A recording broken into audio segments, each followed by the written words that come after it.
which as you can see from the screen behind me is titled What Now? Community and Police Interaction Post-Ferguson. This event is brought to you by too many campus organizations for me to name right now.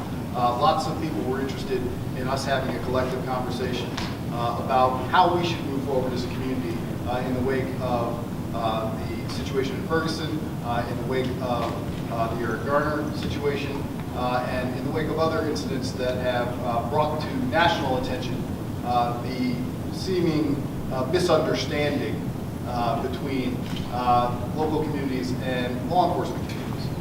And so I am glad that all of you are here with us tonight and that you took time out of your busy schedules to join us. Just to give you a quick overview of what we're going to be doing tonight, I'm joined by some wonderful panelists, and they will be introducing themselves in just a moment. But I am going to lay down a couple of ground rules very quickly. We'll let the panelists introduce themselves. I have a few questions that we have come up with for the panelists to answer, and then you will have opportunities to address the panel yourselves with questions. My only caveat is for you to reflect upon why we are here. The purpose of tonight's forum is to bring together community stakeholders for a respectful dialogue geared toward productively moving forward our local conversations regarding police and community interactions. And so all I ask is that everyone, panelists, people in the audience, and myself, regard everyone with respect. And that's basically the fundamental ground. So without any further ado, I will pass the baton to our panelists and allow them an opportunity to introduce themselves. I should say very quickly that two of our panelists are not with us right now. If they show up, we'll introduce them as they get here. Okay? So why don't we start at the far end with Kim Kimbrough. Thank you, Rafiq. My name is Kim Kimbrough. Well, it doesn't sound like they're working. I'm a loud mouth. My name is Kim Kimbrough. I am the CEO for Southern Crescent Habitat for Humanity, and I also have the privilege of teaching a couple courses here at Clayton State. And I'm a lawyer, but I am also a former law enforcement officer. Some of you may know that I served one term here as the sheriff of Clayton County. And without saying too much else, I'll just say, you know why I'm here, boss. Good evening. I am Lakeisha Rollinson, the Associate Director of Campus Life, and I currently oversee our leadership development, civic engagement, and diversity programs. I'm Lisa Holland Davis. I am an Assistant Professor of Criminal Justice here at Clayton State and also the Director of the Center for Community and Justice Studies. I'm David Caldwell, Chief of Police, Lake City Police Department, right next door. My name is Blair Forson, but while I'm here, you can call me the esteemed Reverend Dr. Blair Forson.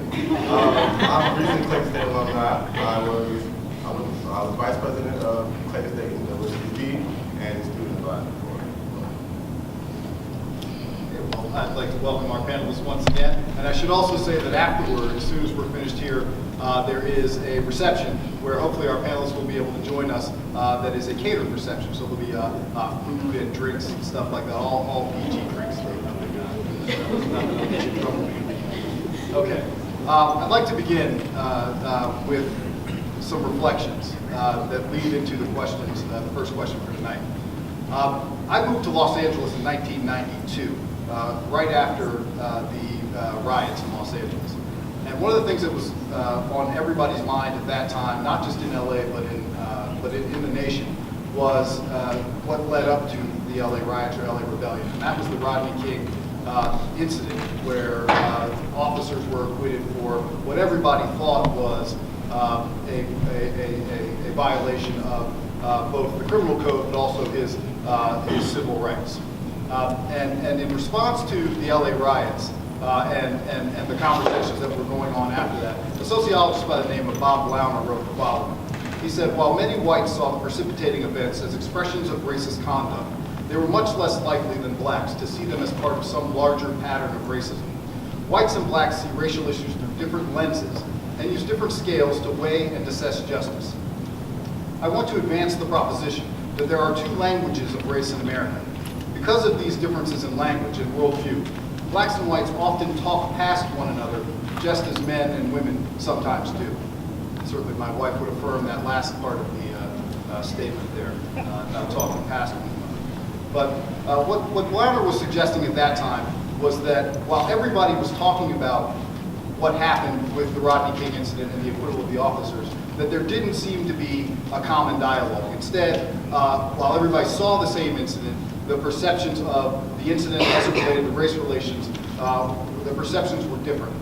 And since then, I don't think we've ever had a national conversation about race, at least not one that is to the degree or magnitude of what we're seeing now in response to what happened in Ferguson, what happened in New York, and what happened elsewhere in the country. And just a couple more quick data points with regard to talking past one another.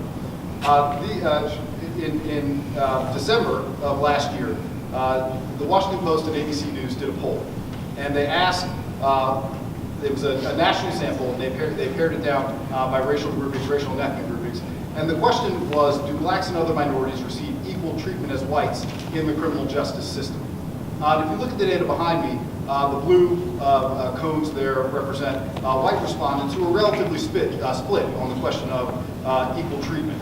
But the thing that I really want to point out with regard to this survey is what black Americans thought with regard to equal treatment in the criminal justice system. And if you look at this, only 10% of black respondents to this poll, and there were other polls that showed similar findings, felt that blacks and other minorities received equal treatment as whites in the criminal justice system. Almost 90% said no, they do not. And I think that ties into this talking past one another. The same poll asked some other different questions, and I'm not going to belabor this slide, but I just want you to pay attention very quickly to these data before I toss a question over to our panelists. These questions were about confidence in police, and the question were, are you confident that police in the U.S. treat white and black equally, have a good relationship with the community, are adequately trained to avoid excessive uses of force, and are held accountable for misconduct? And the thing, again, I want to point out isn't just the variety of responses, but I want to look at it in the context of Bob Launer's talking past one another, the differences between what white Americans thought and what black Americans thought with regard to confidence in police. And I think these data, along with other data, the reactions that we saw more anecdotally to Ferguson and to the Eric Garner situation, indicate that we still have a problem of communication and that we still are talking past one another with regard to race, and particularly as it pertains to law enforcement's relationship with the community. So the first question I have for my entire panel, or excuse me, our entire panel, is what is your perception of the relationship between police and the community, particularly as it relates to race and ethnicity? And the second part of the question is, are we talking past one another? And that's an open mic for anyone on the panel. What's your perception of the relationship between the police and the community, particularly as it relates to issues of race and ethnicity?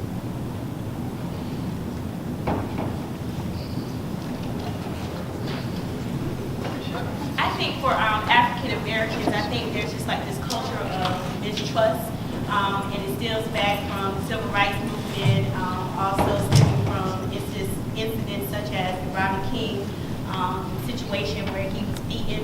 And I think so there is a disconnect between the African American community and the police. I think at times it can be, we encourage all of our citizens to become active stakeholders. And what I mean by that, if you see criminal activity, contact the police to let us know things that are going on with us. You know, if you live in a neighborhood, you're going to spend more time than you do in a police officer. And we encourage people, especially in the community, to get involved, come to council meetings, be informed. And I encourage my officers, if they have, see somebody out in their yard or whatever, stop and talk to these people, spend some time with these people. Oftentimes, well, more often than not, actually, and I was speaking from my perspective, of course, but as a black male, being in a situation where there are police officers around, most times, 9 times out of 10, or 7 times out of 10, you you may be profiled, for what you look like, what you dress like. Oftentimes, you don't make eye contact with the police officer. The police officer doesn't make eye contact with you. They don't have enough time to sit there and look at you. And before they make that judgment about what type of person I am, what type of education I have, where I come from, where my family comes from, they're in those situations, especially like the ones that happen in especially like the ones that result in some type of police brutality. I do believe that if there was time taken to see the heart or the soul of the person that is going to have that conversation with you or attempted to arrest or have some type of reaction with, that there could be a drastic decrease in this type of relationship. But not to say that all police officers are bad people. It's just that there isn't enough time, or there isn't the space, in that space, there isn't the space given for there to be a more positive interaction. But to weigh in on that, I think that really does establish the basis for this sort of conversation, because we've got a lot of perceptions preloaded into all of us. And those preconceived notions stem from things that I think are much deeper than the split in trust just amongst law enforcement in the community. I think there is a lack of trust within certain communities in the whole system. If the whole system is too complicated that it's impossible to decipher, then it's not our system. It's somebody else's system. And if the system doesn't belong to us, then we don't trust any part of the system. And so those concepts are preloaded into members of the community. And I mean, it's not exclusive to the African American community, but I think it's more prevalent in the African American community. And so when you start out with that divestiture of the system, if the system doesn't belong to us, matter of fact, we go one step further.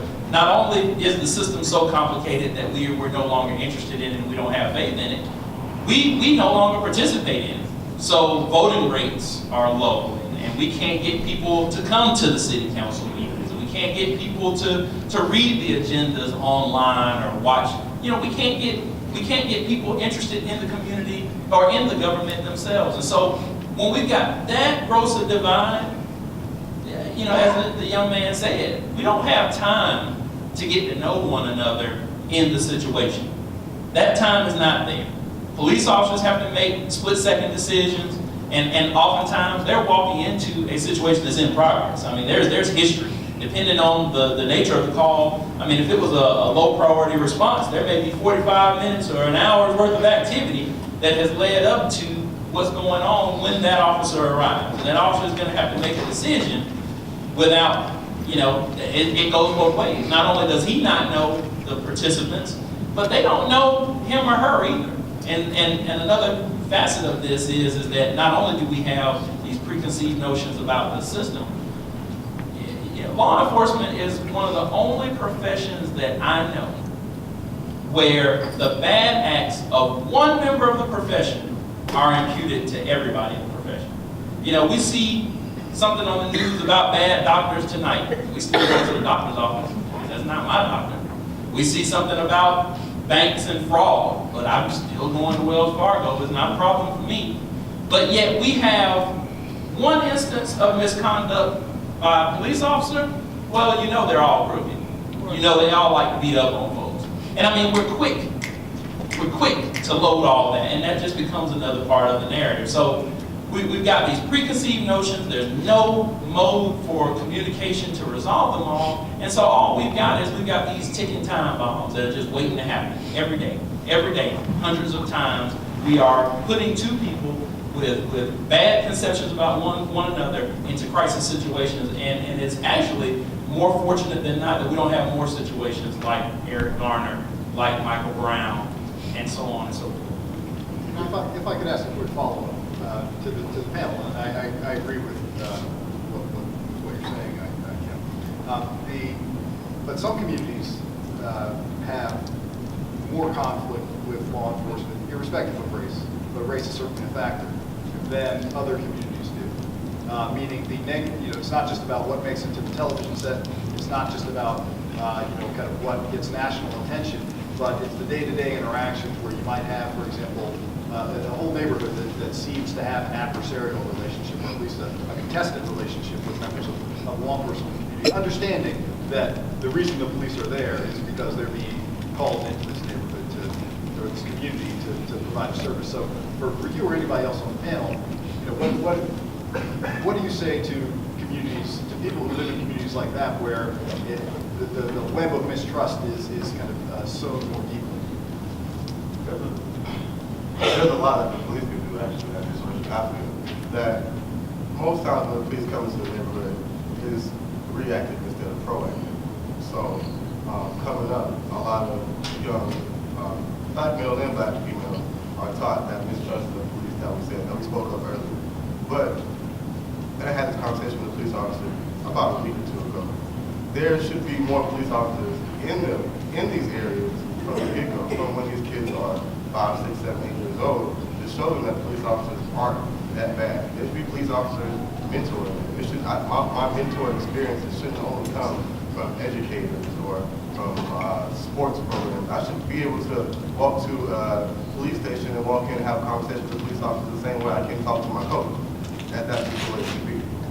I'm from Augusta, Georgia, and I don't go home too often, but I went home a few weeks ago, and my godbrother, he's 9 years old, and we were just talking. I believe we playing the toy trucks or something, Transformers. And I was asking him, what do you want to be? Because it changes every few years, as a kid, what do you want to be? So I said, Michael, what do you want to be? And he told me a police officer. And for a brief moment, this is how surprised I was. For a brief moment, I was offended. And I was offended because you don't often hear 8, 9-year-olds say that they want to be a police officer. So I'll say for about 2 or 3 seconds, I was offended. Because I'm an educator. Because he didn't want to be what I want to be. Maybe that's part of it as well. But for 2 or 3 seconds, I was offended because he wanted to be a police officer. And I thought about it. I said, Michael, that's really good. That's really good that you're going to be a police officer. Because in some way, shape, or form, and his background isn't the best. So in some way, shape, or form, he does have the drive to want to come out, the type of police officer that I know at 9 years old that I know that he could be, and give back to these situations and the places that he came from, what he should be getting right now. So I was proud of him because regardless of the role model police that he had not seen, he was still able to make the conscious decision that he wants to be a police officer.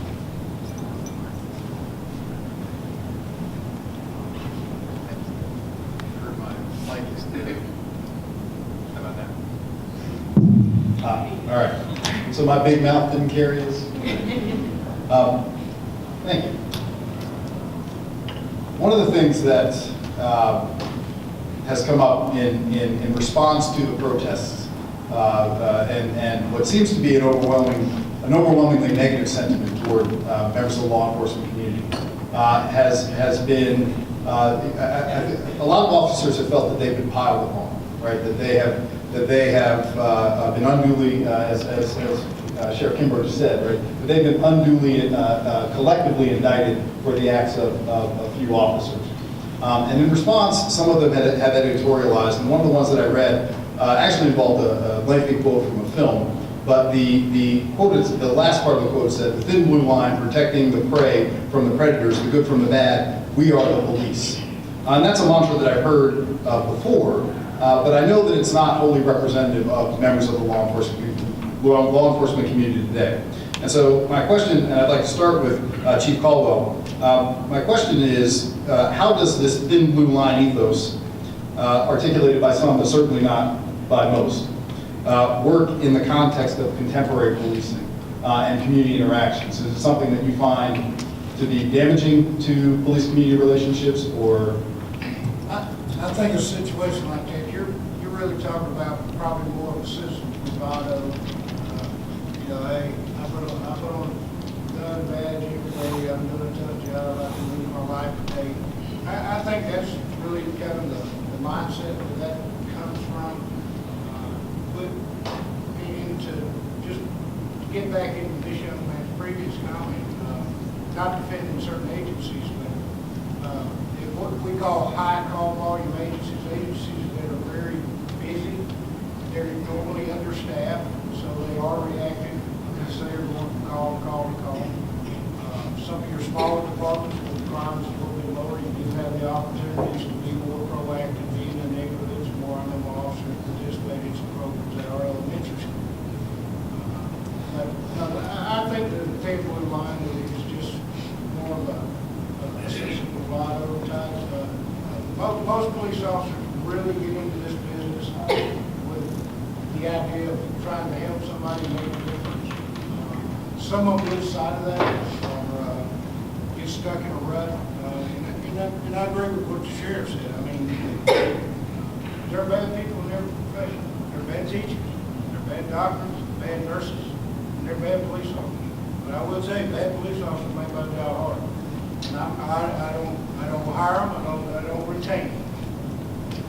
And so as a follow-up to that, about making your job harder, I imagine one of the challenges is that, as Mr. Kimbrough just pointed out, that you have police officers who are, by nature of what they do, going into volatile situations, right? No one calls the police just to say, hey. And so the question is, how do you balance the safety of your officers, for either of you who've had a law enforcement administration background, how do you balance the safety of your officers with the need to meaningfully engage with the community in a way that's not good guys versus bad guys? How do you get beyond that? When you have officers, for example, who have that mentality, what do you do to ensure that that's not the mentality that they're going to continue to go with?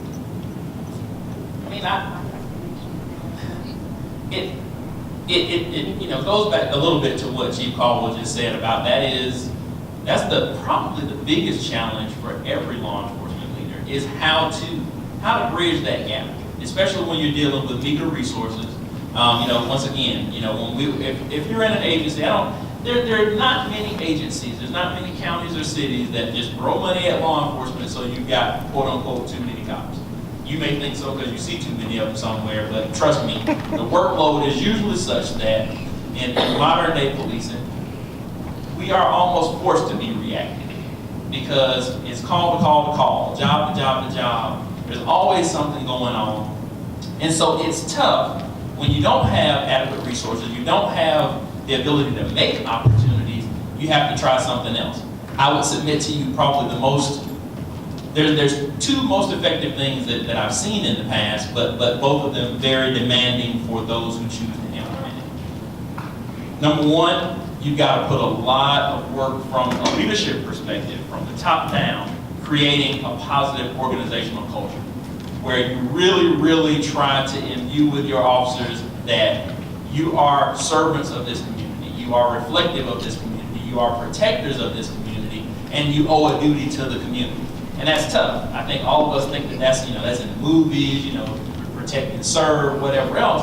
But just because you've heard it before, it's in a book, that's totally different from trying to make somebody live that every single day, when that's not a message that's reinforced in their interactions with the public. The second thing is to try to come up with programs, or try to come up with some way where the operations merge with this concept of community interaction. Typically speaking, community policing and the community policing paradigm is one of the ways that law enforcement agencies try to engage in, but I'll tell you, almost universally, what you hear from those agencies that have tried to adopt a community-oriented policing model, it's just tough. It's tough to really make it work the way the academic environment says that it should, because you've got those resource challenges. You've got retention challenges. You spend years and thousands of dollars training an officer, and he gets tired of the job and he leaves. And that's a real hole in your agency. That those officers are not just numbers. They're not just staff that go on a sheet. Every officer that leaves takes a piece of the department, takes something that you've invested in him, and goes somewhere else with it. Now you got to start all over again with somebody else, and they never leave one at a time. It's always 5 or 10 at a time, and you got to start all over again. And so with those sorts of challenges, trying to get out there and make community interactions a part of your statistics. So it's not just about how many tickets you write or how many arrests you make. It's actually how many citizen contacts that you have. So now the officer has got additional pressure. Not only I got to lock up these many people, I got to answer these calls, but I literally have got to make it a part of my job every day to get out of the car and talk to somebody. And it almost makes it artificial rather than what you were trying to achieve, which is you want to get them inspired to interact with the community.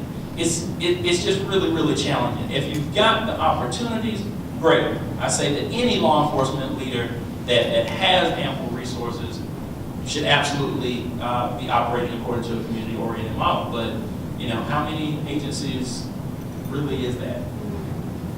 I just received a question from the audience that I think is appropriate. You mentioned accountability, and I think it's related also to this the thin blue line question. And the person in the audience writes, why is it hard for the good cops to report the bad cops? Suggesting a culture of kind of not, similar to what you see on the streets, right, not snitching on your coworkers. So why do you think anybody, it's hard for the good cops to report the bad cops? In terms of accountability measures that have been effective in encouraging fellow officers to report wrongdoing on behalf of their colleagues.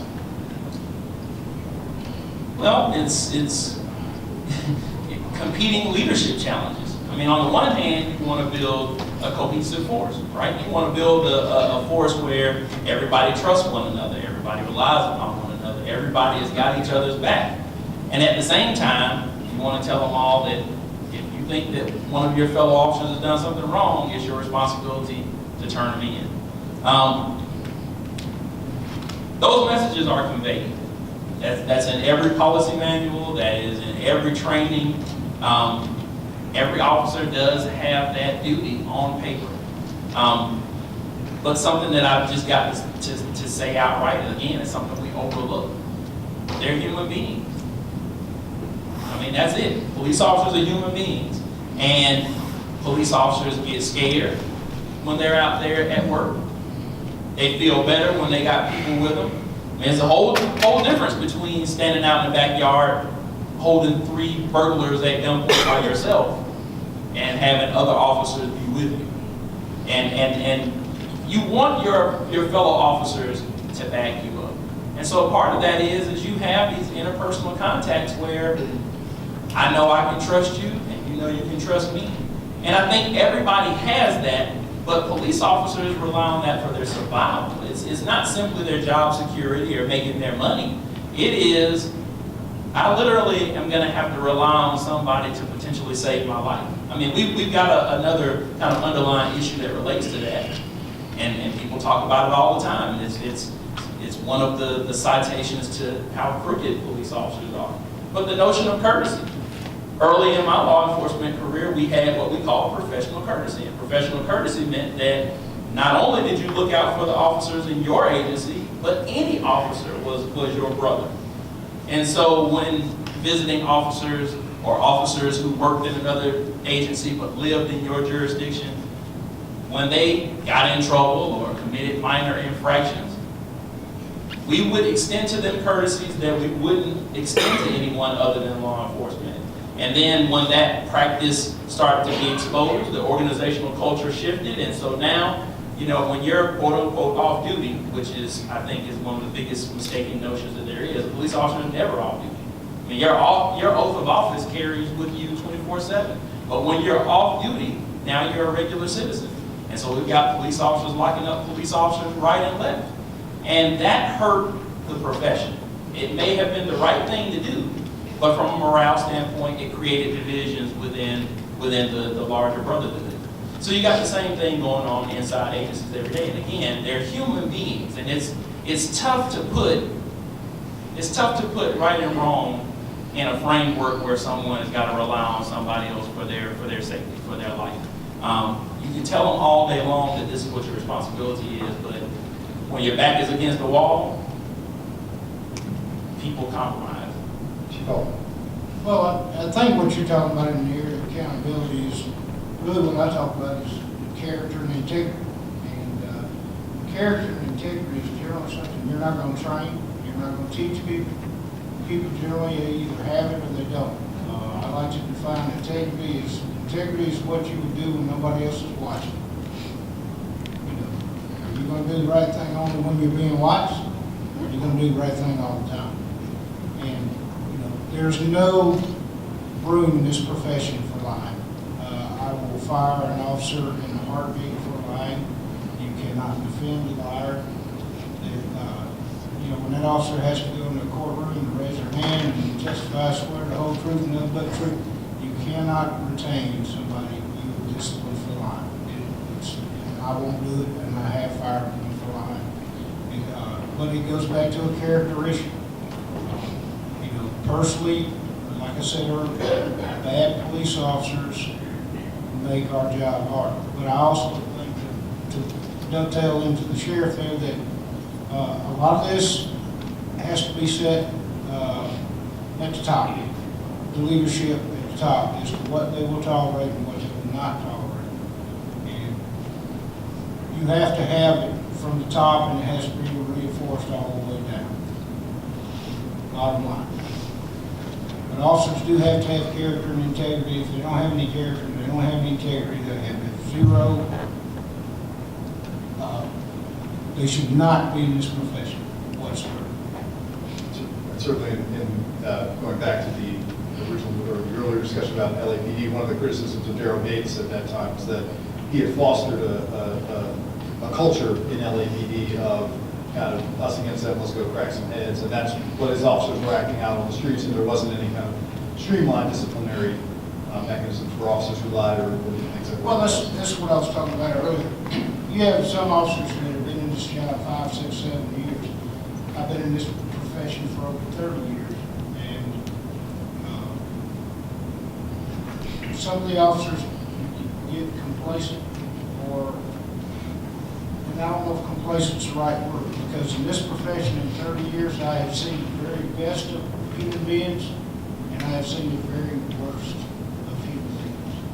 And I think you do have some officers that get into a mindset that, you know, it is more of a us against them, me against the perpetrator, but everybody's not a perpetrator. I mean, you know, I would be willing to say 95%, 98% of most people you would encounter on the traffic stop are just like anybody else. They're trying to go back and forth to work, earn a living, pay their bills, take care of their family.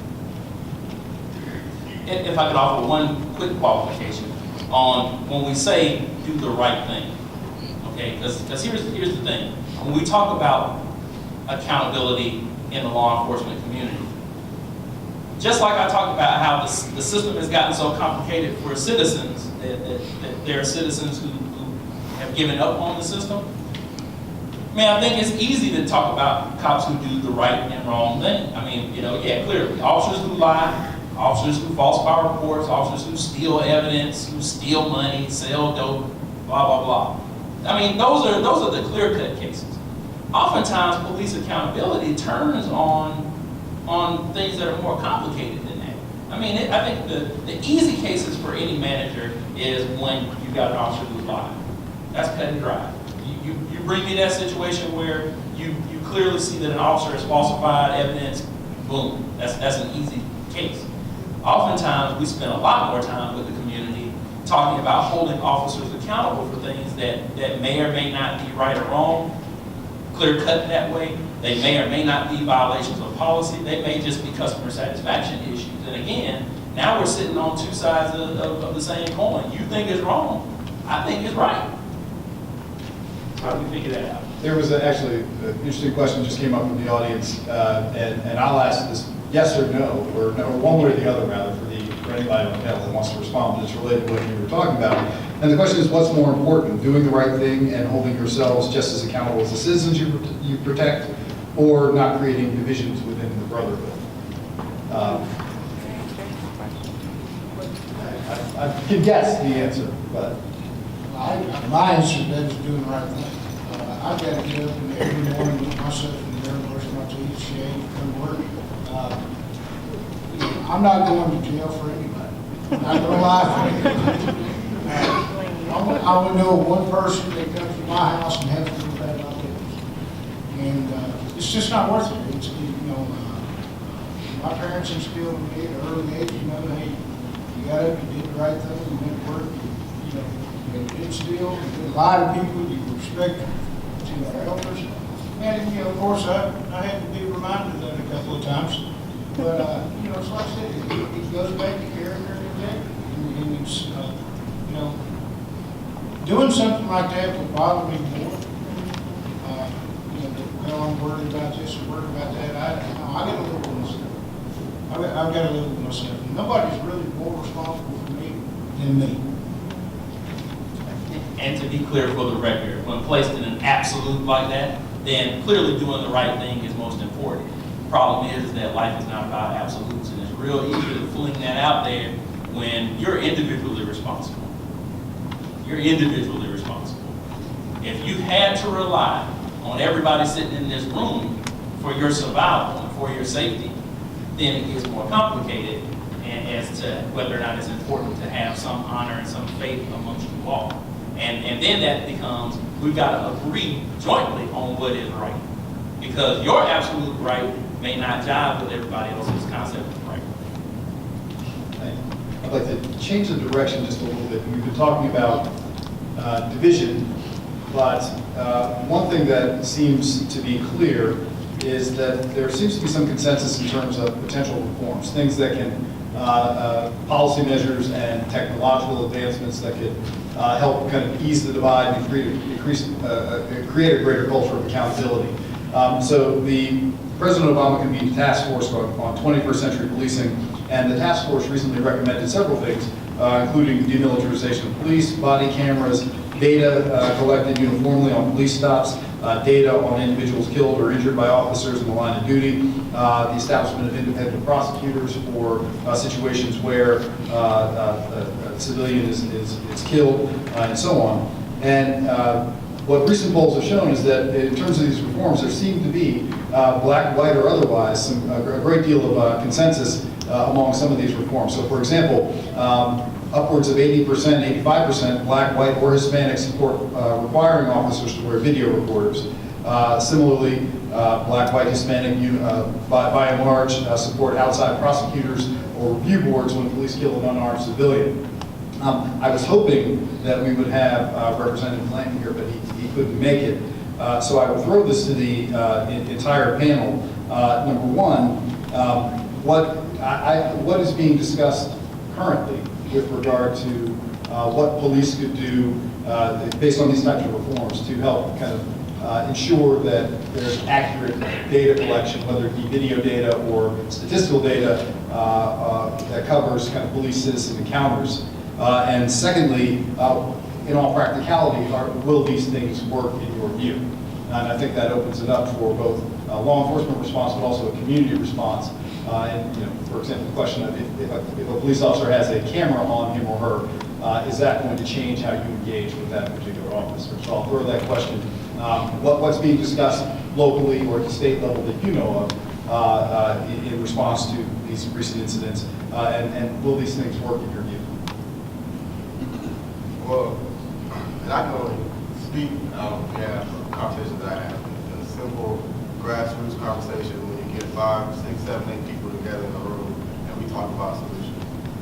When cameras come up and police officers putting cameras on their cars, on the person, we tend to feel that, well, let me come back to it. There is a very small amount of accountability for one's own action.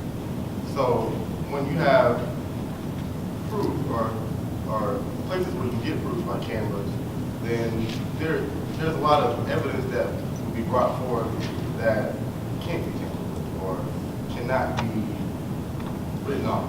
Because, it's cameras, it's proof in the footage, it's right there, you see it. So when we have this conversation, we do push for camera usage on cars and on uniforms. But,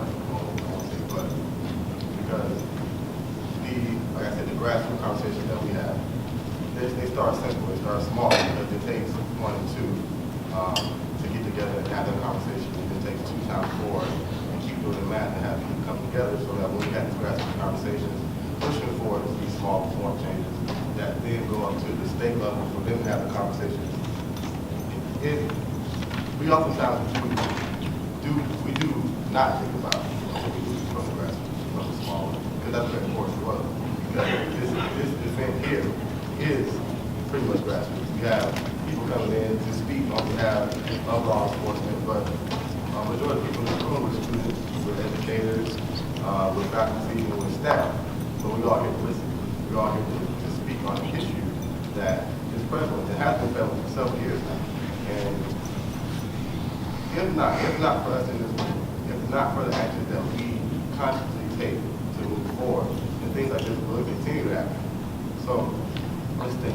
When we spoke about the LA riots, if there were, not saying that there weren't, but if there was a greater consensus of more people coming together like this, in rooms like this, a larger room, instead of, being in 1 and 2, A and B, we can be A, B, and C, or we can take over, what's that, 2, 7, and 2, and see, we have a larger presence, we're in Laker Hall, we have these conversations.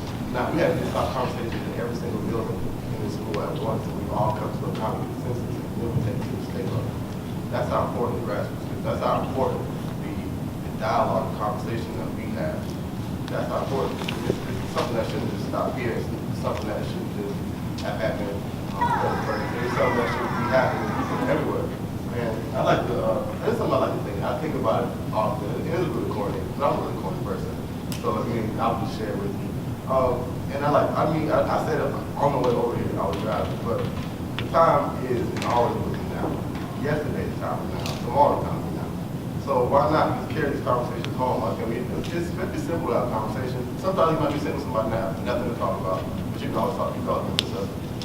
So, I do encourage, I would like to encourage the grassroots. I agree with you, Blair, from a social justice perspective. I think that culture of fear and these perceptions and these preconceived notions that you talked about are going to continue to exist unless we take the time to have some real, authentic, courageous conversations where we can break down these barriers and be real about how we feel about working with different groups. And I don't know if that's something that you all cover in your trainings with the police officers. Do you hone in on diversity and your social identities and how that influences your interactions with other communities? And so I do agree wholeheartedly that we have to have these conversations where we can, build, mutually empathetic relationships where we can begin to trust each other and we can begin to break down these barriers that are just breaking us apart and prohibiting us from developing a sense of community. Well, I think, to go back to the sheriff earlier about the preconceived or preloaded notions, that's a two-way street. I've had people come to my office and tell me, that officer stopped me last night, he walked up to my car and he was shining that light around in my car, and I was like, sir, it's 9 o'clock at night, it was dark. Well, I'm a deacon in my church. Have you ever met that officer before? Well, no, sir. How does he know you're a deacon in your church? Well, he treated me like a criminal. No, I think he's done it like he was being safe, and he was trying to figure out what was going on. When we stop people, we don't know. Here again, from the officer's point, you don't know anything about the person you just stopped. And it is a two-way street. And talk about the difference in the communities and things. I'm what they call a military brat. I've lived all over the world. And I hated it as a child because we had to move all the time. But now looking at it as a grown man, I was exposed to a lot of different cultures, a lot of different communities. And I've been in countries where probably 90% of the people couldn't even talk. But you adapt. But it does take more communication. It takes more people getting involved, more people that actually care. You can't just talk about it. You got to do something about it. I think going back to what Mr. Kimbrough said earlier in terms of, and there are a couple of questions up here about, what do we do when there's proof of what seems to be a miscarriage of justice in the case of Garner or in the case of Brown, what do we do? And what you spoke on earlier was become active in the community. And I didn't see these data firsthand. The political scientists told me this, so I believe it to be true. But in Ferguson, Missouri, I heard that it was something like 4% of the eligible African-American population, eligible to vote African-American population, actually voted in the previous election. And you know, rightfully so, people were upset with, if nothing else, the grand jury's inability to indict the officer involved. But I'm wondering what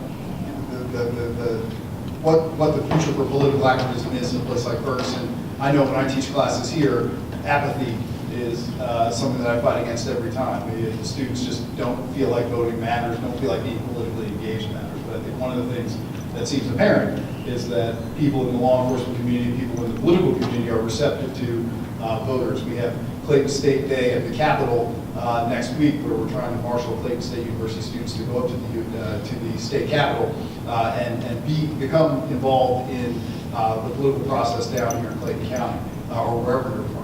And so, pitching for that, I hope that many of you take advantage of that opportunity. I'd like to have one final question, and then we'll open it up to others. But and I've been trying to splice in other questions as we've gone along.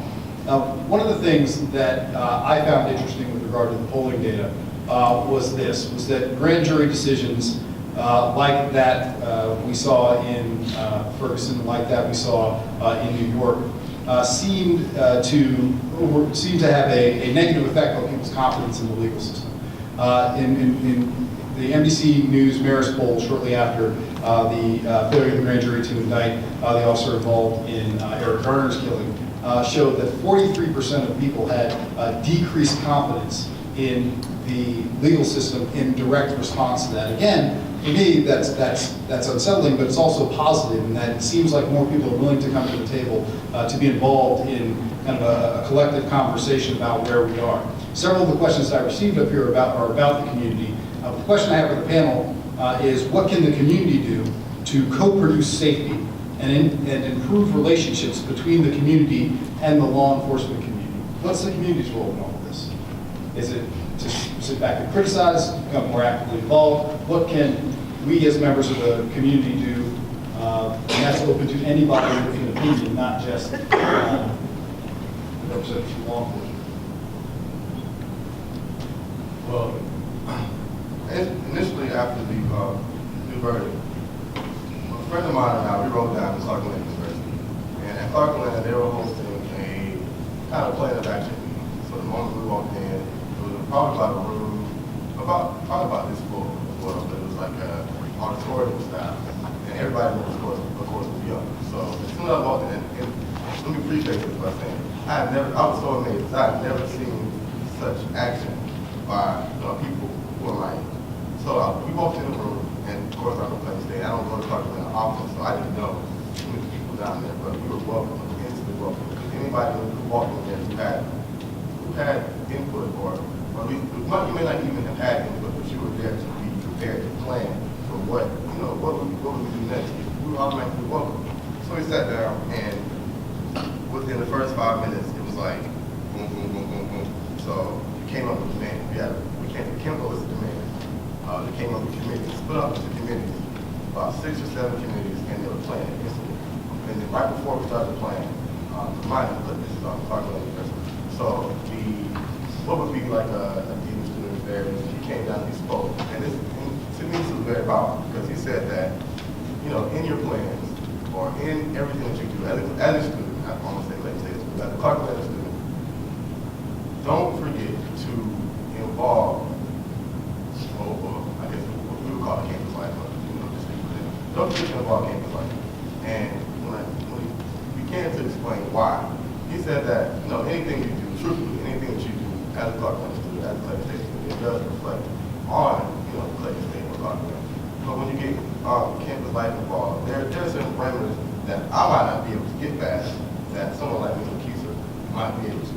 So, for instance, if we wanted to do some type of action or demonstration, and we're Clayton County. Let me say that too. We are Clayton County, so we are, as Clayton State students, we are tasked and charged to take care of home, which is Clayton County. But I'm from Augusta, but as long as I'm here, as long as I'm a Clayton State student, as long as I'm an alumni of Clayton State, then my job is to take care of Clayton County.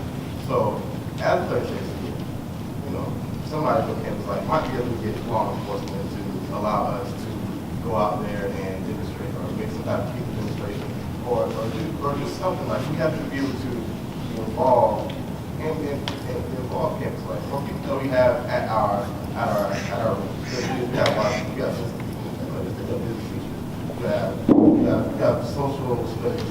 We have politicians, people who are lawyers, we have people out there who we can reach out to, and we have such a vast network. And it's like I said, starting from the grassroots and reaching up, starting at schools or whatever we are, reaching out to the community, like I say, the community. We're so important because we're community within a community within a community. Because we're Clayton State, we're in Clayton County, we're in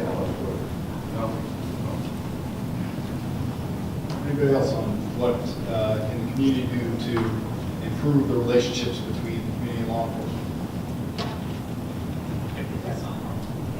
You guys. Well, just a couple things. Going back to the engagement in the community, engage in the process before there's a crisis. I think that one of the things that oftentimes is a setup for failure is we wait until the situation is heated and it's emotional, and then everybody wants to show up to protest, and of course the outcome of the meeting is a list of demands of things that we're going to tell you that you gotta do. And you know, a lot of that, we could have figured those things out beforehand, and then it wouldn't be a need for a demand. We would already have a strategic plan for how to achieve objectives. Some things that have always been illustrative to me. When I was the HOA president, we had 200 homes in the neighborhood. I could never get more than 8 of them out until we had burglaries on one street, and then I had 85 people come to the meeting, and everybody wanted to know how we're going to catch the burglars. And as soon as we caught the burglars, guess what? We went back to 8 people. I was sitting in grand jury, or I was sitting in the room for jury duty not too long ago here in Clayton County, and the entire conversation was about how can I get out of this? And if you get out of it, then who is going to be the person who votes to indict or not to indict? Who is going to be the person who thumbs up or thumbs down on everyday decisions that decide how our criminal justice system works? You can't wait until the famous case and want to get up and be on the jury. You need to serve on the jury every time, just like you need to go and vote every time.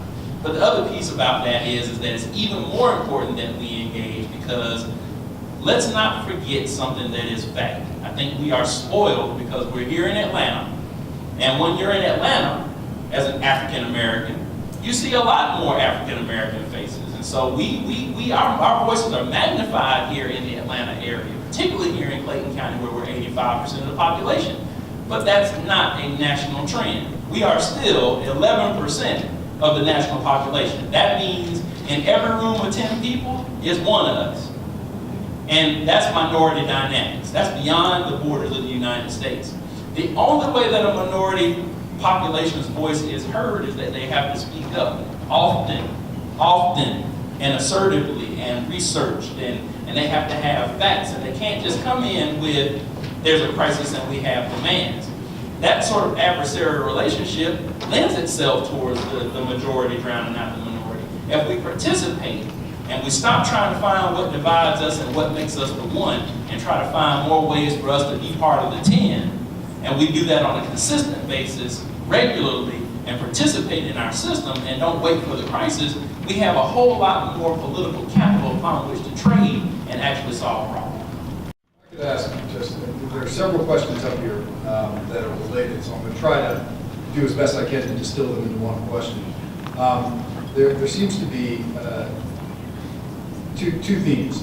One, members of the community don't know what's going on with the police department. So for example, if there's a community policing initiative, members of the community don't feel that they are being adequately presented with this new initiative, being told what's going on back in the briefing room.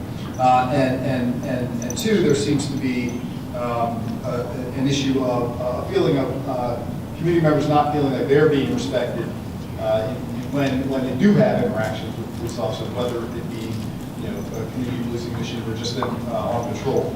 And so trying to pull these two together, how do you feel that the views of law enforcement, again going back to this idea of talking past one another, and what law enforcement goes through on a daily basis, or legislators, or whoever. How do you feel that that can be better communicated to members of the community who feel like they're being left out of the loop?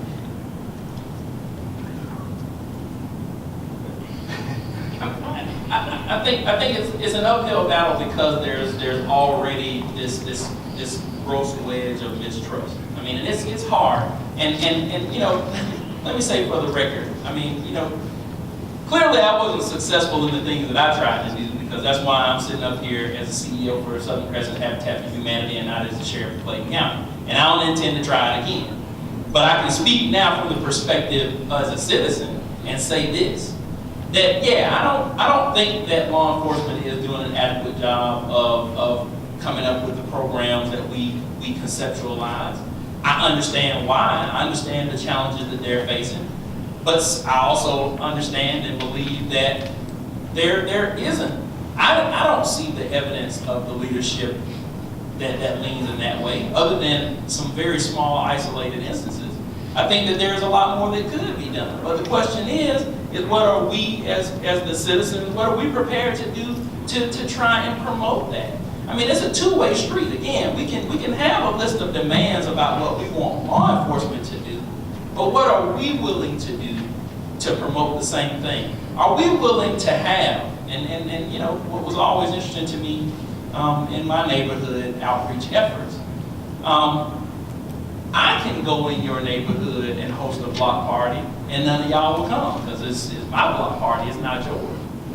How many of y'all will have a block party, though, and invite law enforcement to it? How many of y'all will have a homeowners association meeting and invite the neighborhood fire station that serves you? How many of you will do that? Because we talk about what can law enforcement do, but what can we do?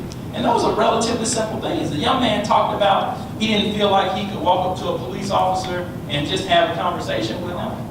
Why not? Have you tried it? I mean, have you tried it? Most of my experience as a law enforcement officer, I ain't gonna lie, particularly, and you know, the other challenge that we've got going on, talking about people being isolated. Not only are cops as a whole feeling like they're indicted for the bad acts of other police officers, try being a black police officer.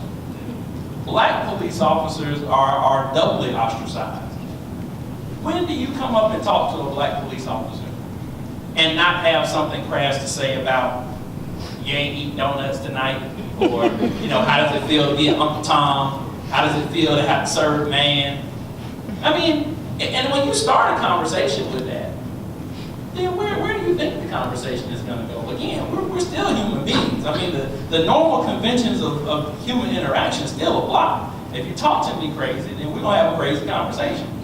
If you are really trying to build a bridge of understanding and you really want to talk to people, police officers are just as willing to have that conversation with you if you will try.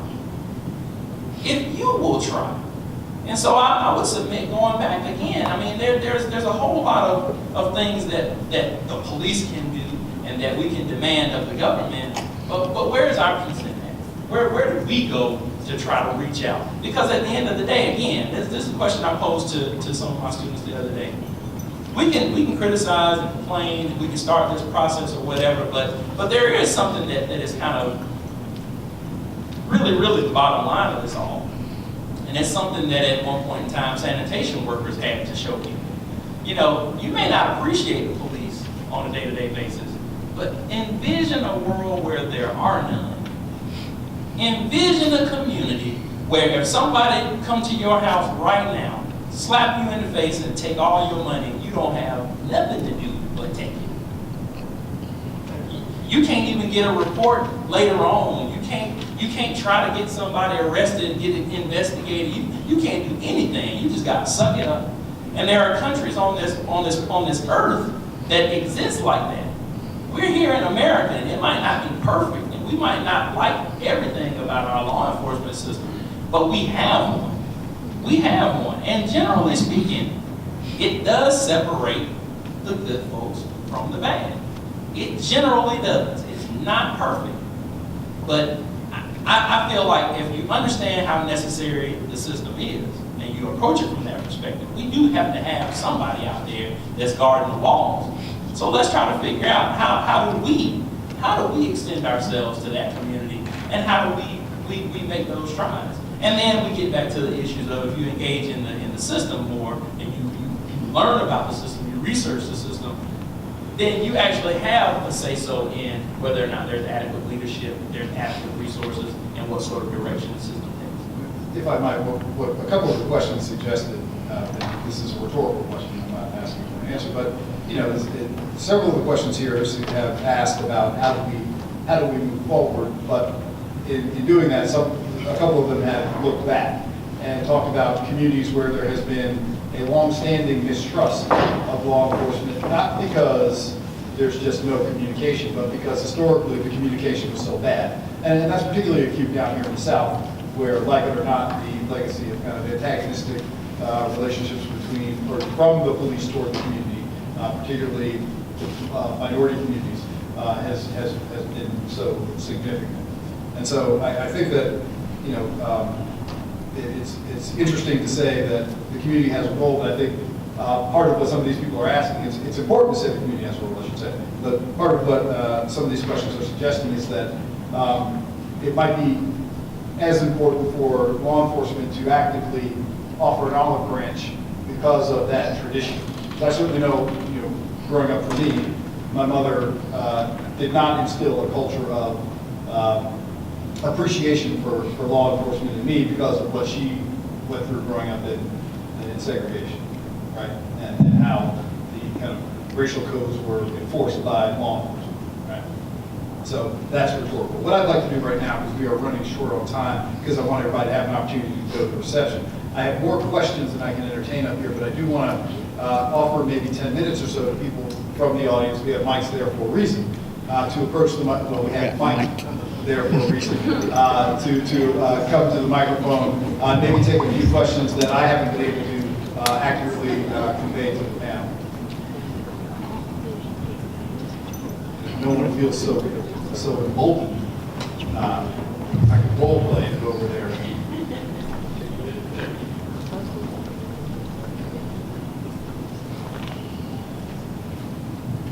Good evening.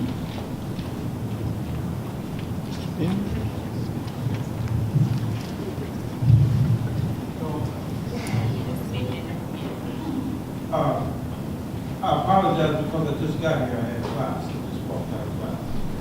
So my question is this. We did a research project in one of my classes about police legitimacy. And the essence of the program indicated that to improve police relations, they need to interact in other ways other than when there's a problem. And so my question is, what type of things is the law enforcement to do that, and what type of things could be suggested that the community could do to accomplish this?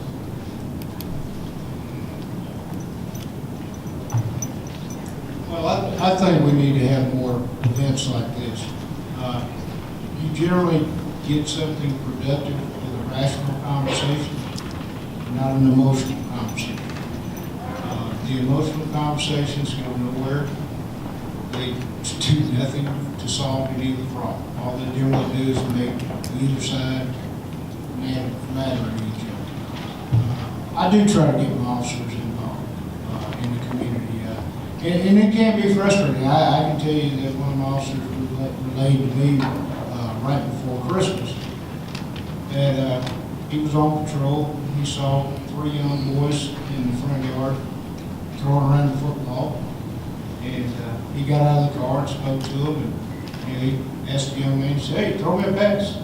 And the young man threw him a pass. He caught it. He said, next thing you know, he said, mother came out, ordered the 3 boys in the house. He said, "Okay, y'all have a nice day." Went back and got his car. So yeah, it can be frustrating. But I'll have citizens come up and say, "Well, I didn't know y'all had this meeting." Well, we put it in the newsletter. Do you remember when you got your, such bill from the city? We had the newsletter in there. Oh, I never read that. I throw that away. We'll have a council meeting where 2 people will show up. You have to be informed. The internet's out here. The internet's I'd give my right arm to have internet when I was in school. You had to actually read a book. Right. But, you know, but you have to be involved, and I think the police have to be involved too, but it is a two-way street. You know, it takes effort from both sides. One side cannot do it for the other side. They can't. Well, you know, follow up to that comment, though, if it's not working, though, it seems like maybe we're giving up. I mean, giving up seems like it's not an option, though. Well, I don't think if you're trying something that's not working, you need to try something else.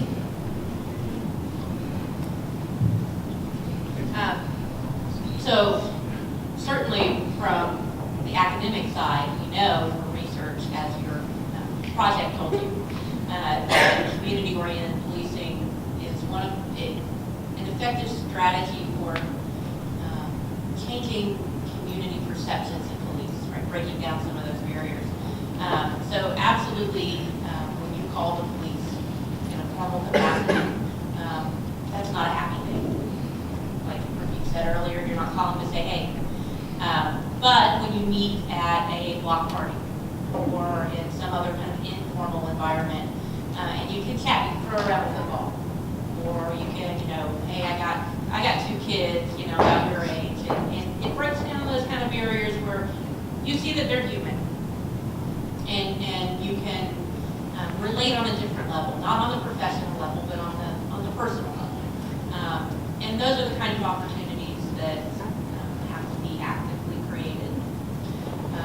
You know, in our local area, I know places like Forest Park, Seacox has a Citizens Police Academy. I think Morrow also has a Citizens Police Academy that's trying to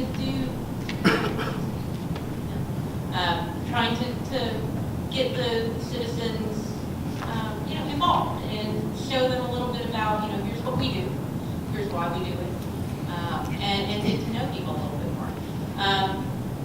And, you know, most people in the community are not going to have direct contact with the police, so those kinds of experiences that individuals are having are going to kind of filter down and through, you know, hey, you know, I met this police officer and, you know, he's really seemed like a nice guy. So it's going to be the same way that the bad experiences get transmitted through conversations, those good experiences are going to too. But we have to actively create those things. So unfortunately, the community-oriented policing programs are not funding priorities. Let me say one other thing. This may touch it with some of the younger members of your audience. People don't communicate. And when I mean communicate, I mean talk to each other. I have a 23-year-old daughter that was going to have a 15-minute text message conversation with me, and I'm like, call me. I can end this in 2 minutes. I've seen mothers stare at their cell phones for 15 minutes while their kids are crawling around on the ground. They have never once looked at their children. You know, people don't get out and talk to each other anymore. Personally, I think text messages are convenient. I think they have a time and place, but I also think they're very impersonal. You know, hey, happy birthday. I'd much rather have somebody tell me that over the phone or in person than I buy a text message. Maybe I'm dating myself, maybe I'm aging myself a little bit. But, you know, we don't talk to each other. Not like we used to. We're in a hurry up in society. I'm in a bigger hurry than you. I see it every day with people driving down the road, in and out of traffic, on telephone conversations for an hour straight. You know, no time with their children, no time here because, you know, mom may be working a shift, dad may be working a shift, this, that, and the other. We're in everybody's in a hurry, society did that. And I think sometimes we just need to slow down and start talking to people and finding out what people actually need, what they want, and not assume that we know what they need, what they want. I compliment you, Chief Cole, being here too. Know Mr. Kimbrough, that we get a lot of places. Let me just say that when Sheriff Kimbrough was sheriff, he and I had a very good working relationship, and knew I could always count on him if I needed something. Thank you for that. Awesome.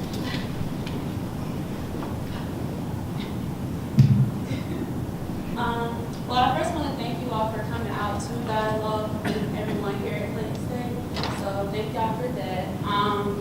I know one of the more common things that we revisited tonight was the issue of everything between the community and law enforcement being a two-way street. And I personally feel like us as Clayton State students, I speak on behalf of us students, I do believe that we have started making the efforts towards, trying to meet everyone halfway with different events like this. I know student organizations, we personally put on different events, and we invite community members out. We invite law enforcement out in order to engage in dialogue, to figure out what we as community members can do. We encourage students to vote. We have numerous voter drives and voter registration, different events and things like that, both here on campus and in the community. So I do feel like we are trying to put forth the effort to meet you all halfway, as we were saying before, but what reconstructive steps can you all assure us are being taken so that we know that you are also trying to meet us halfway with the same issue? I think part of that answer is I'm here tonight. Dr. Davis has invited me a couple of times to come over and address our classes, criminal justice students, and I've been happy to do that. I've been happy to field all kinds of questions. I've addressed college classes and read second graders' books. If I can help, I can help. And it doesn't necessarily mean because you got a ticket. Over my 30 years, I couldn't tell you how many flat tires I've changed, how many people I've taken to a gas station. When I look at that person on the side of the road, I think of a member of my family. What would I want a police officer to do if that was my mother on the side of the road? If that was my child on the side of the road? So we try to be as active in the community. I will come to just about anything within reason that I'm invited to if I feel like I can make a meaningful impact and be a part of the solution, not just a part of the problem.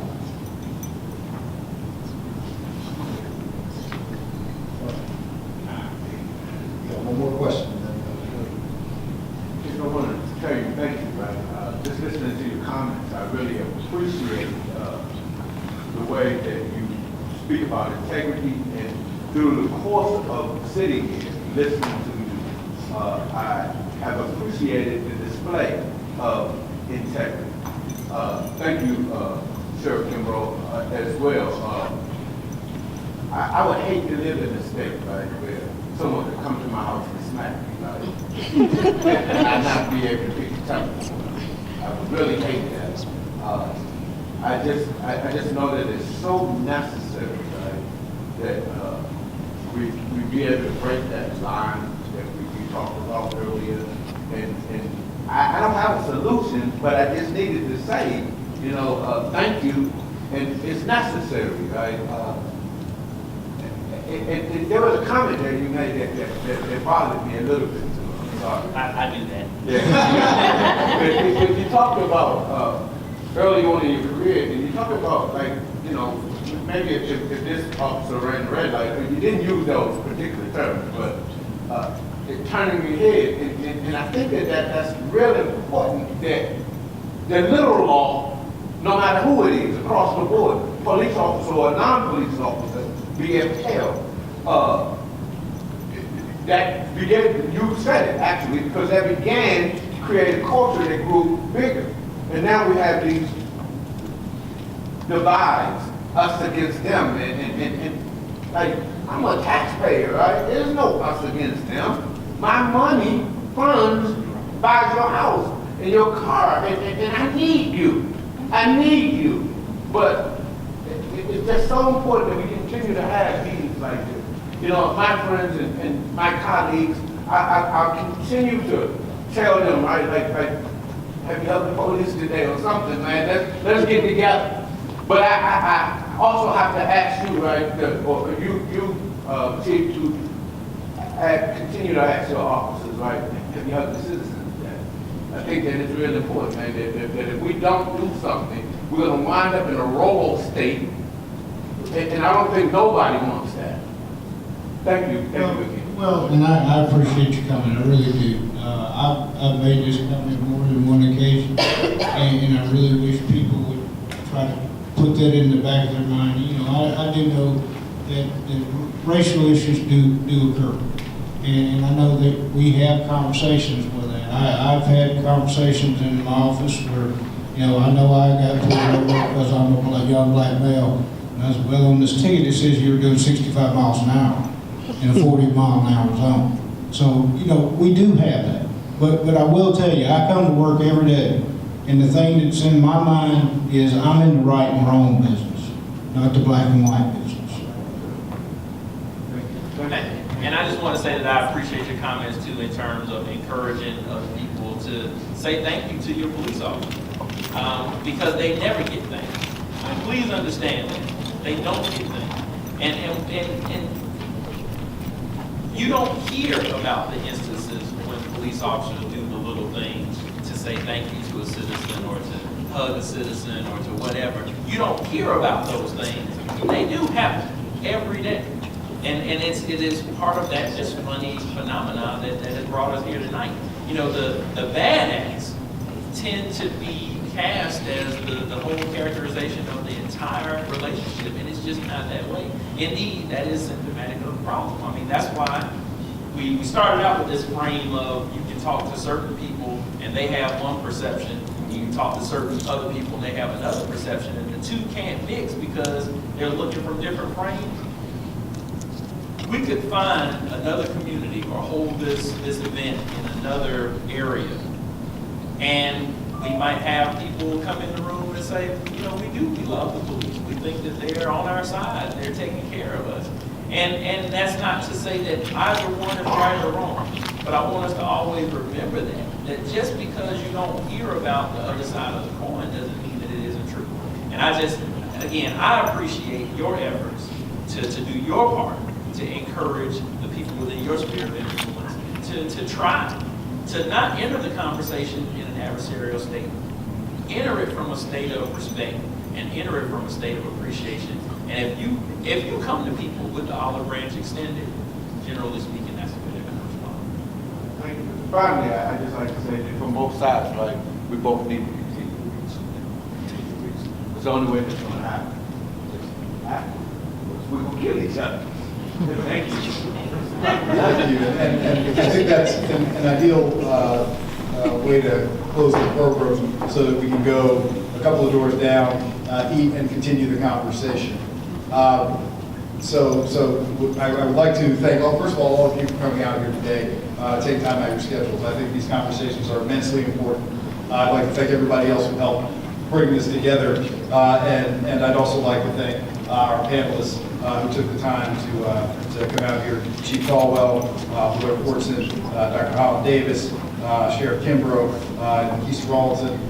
Thank you all for being part of this. And please, again, join us. Where are we going? Straight down here. Laker Lounge. Laker Lounge. Straight down. There's food. All right. Thank you all.